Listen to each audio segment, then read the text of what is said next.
Hi everyone, it's Jason with Balanced Life Fitness. Today's day 13, the Warriors in the books. It's also the Super Bowl, so I had watched some of the Super Bowl with my kids, ate some chili, I definitely didn't prep well for it, but still got down here to do it.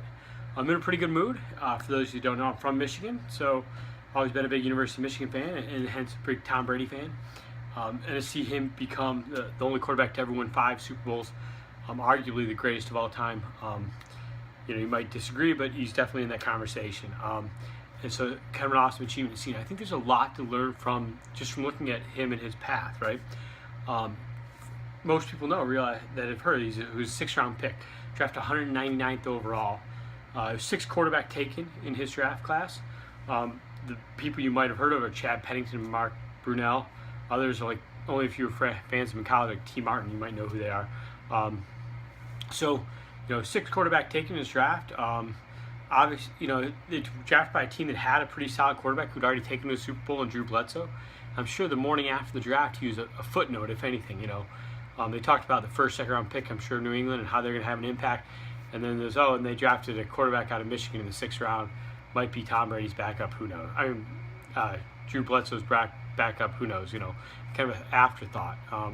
And no one expected much of him. Even when he was at Michigan, right? He got a lot of playing time.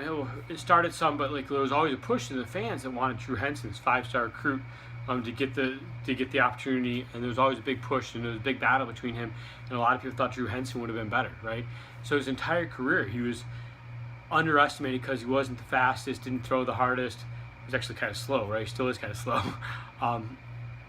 But he never listened to that. He always studied, put in the work, and believed in himself, and overcame that. And if you look at some of the most successful people, they're not always the most gifted naturally.